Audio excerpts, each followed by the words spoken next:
Welcome back. In this session, we'll learn about the properties of discrete time Fourier transform. Let's start.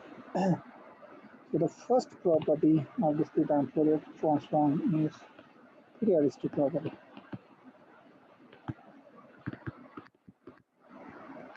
So, first property of the discrete time Fourier transform is x of omega is periodic with period 2 pi.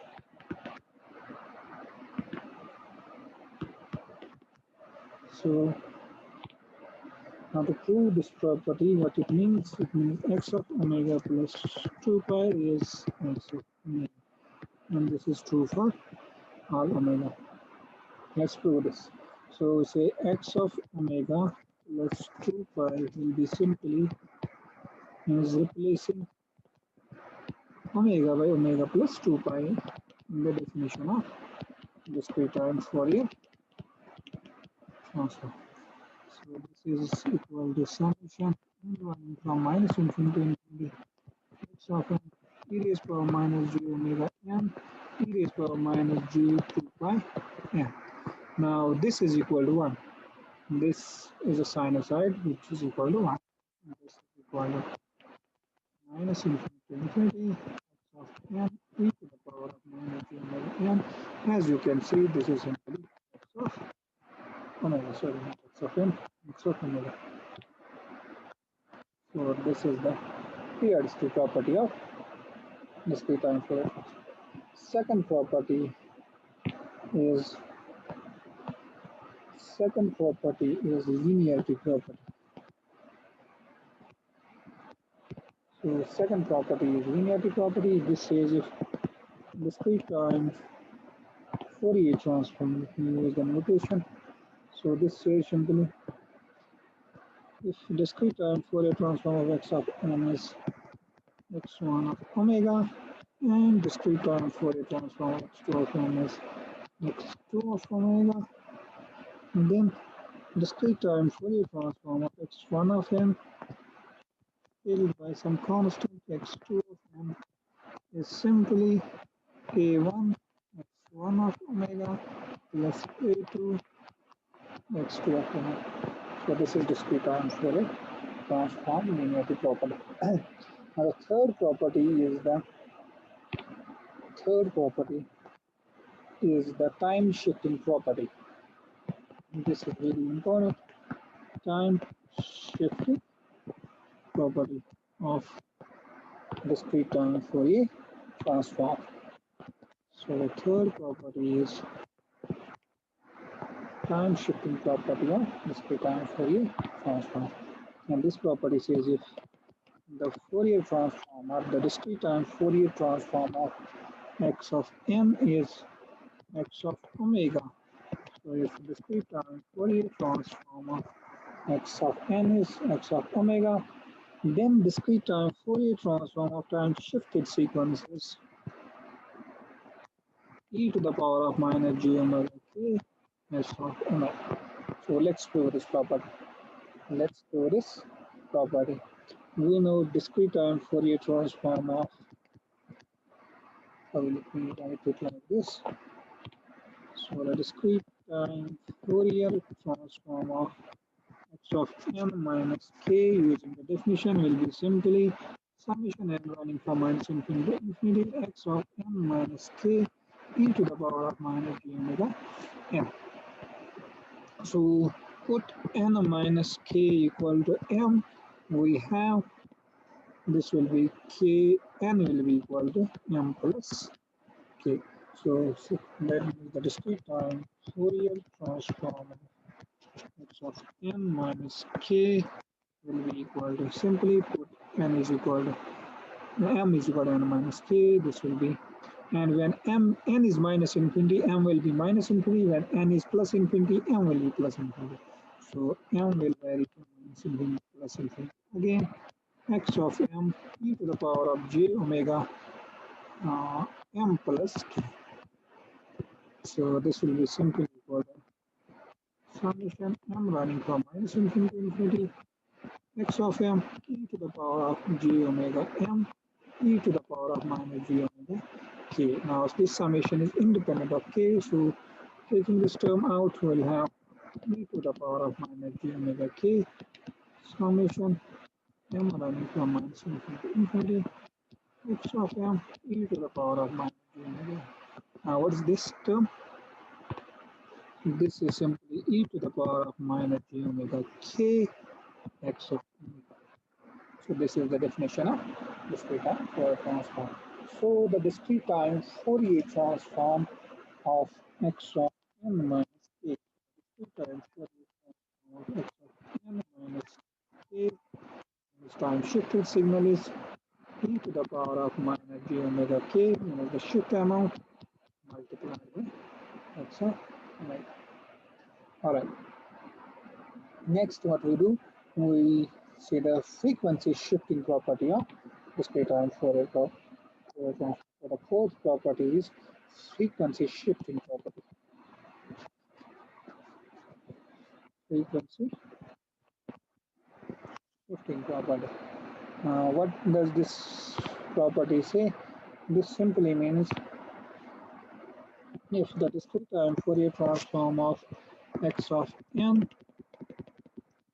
is x of omega, then discrete, now you know that this, if you use the definition, this will be equal to x of n e to the power of j omega. So the discrete time Fourier transform of e to the power of j omega naught n x of n is equal to, substituting this in this definition, this will be, so replacing x of n by this whole quantity, e to the power of j omega naught n x of n e to the power of minus j omega. This is from definition. So using the definition, we'll have n equal to minus infinity to infinity x of n. Then we are left with these two terms, and combine these two terms will be j omega minus omega naught n.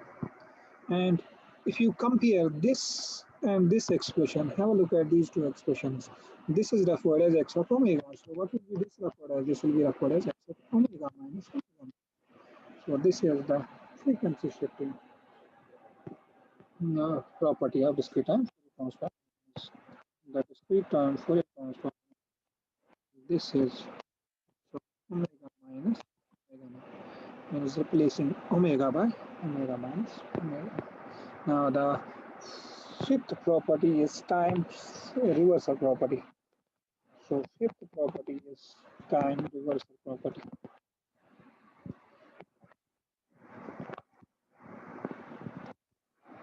So what it says, it simply means if discrete time Fourier transform of x of n is x of omega, write it again. So this is x of omega, then discrete time Fourier transform of x of minus m is simply x of minus omega.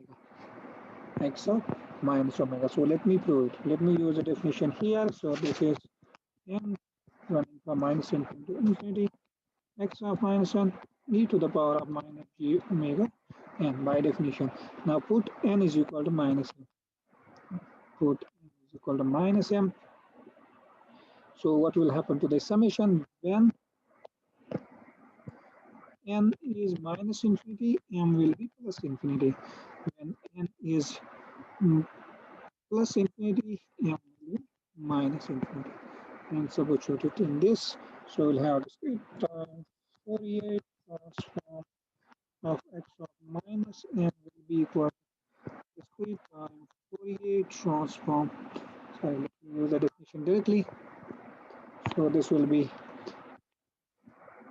m, sorry, not m now, m running from plus infinity to minus infinity, x of m e to the power of minus j omega, when this will be plus m, right?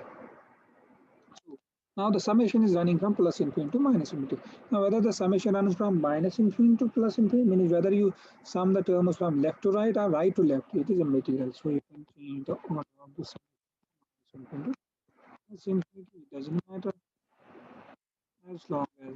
definition remains the same. Now what we can do is minus infinity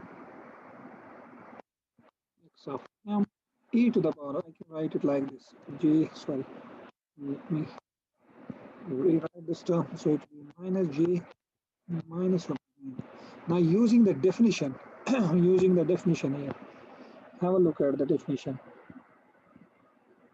When we say discrete time Fourier transform is equal to x of omega is x of n e to the power of minus j omega. So we say this is x of omega. So but instead of omega, what we have here, we have minus omega. So x of omega. So the discrete time Fourier transform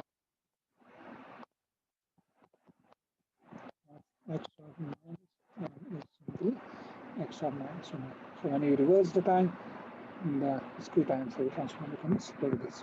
Now the sixth property is this. So the sixth property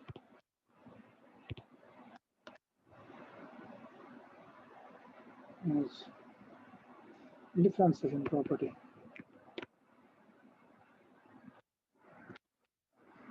Differentiation property.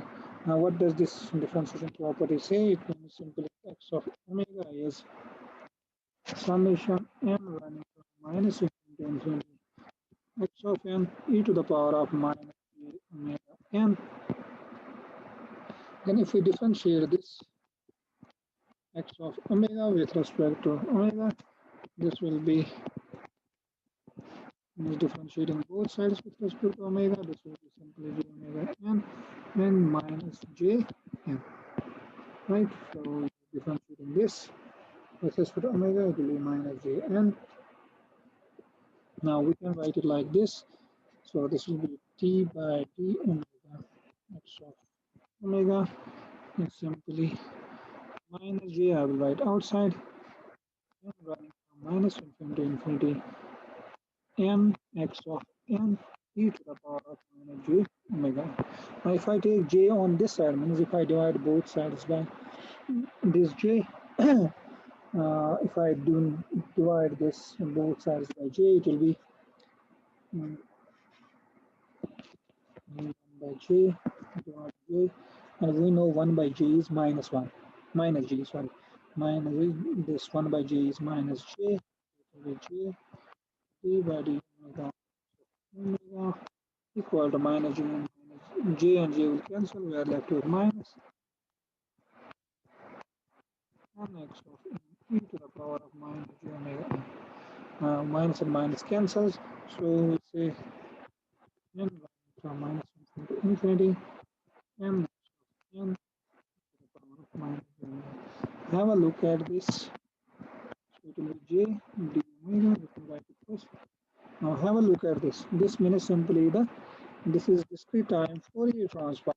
Have a look at this. This is discrete time Fourier transform n x, because by definition this is equal to summation n running from infinity to infinity n x of n e to the power of minus j omega.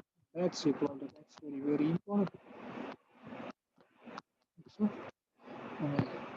So this is very, very important. This is called the differentiation property of discrete time Fourier transform. So if the Fourier transform of x of n is x of omega, then Fourier transform of n x of n is, if you are simply differentiating x of omega with respect to omega, then multiplying to j.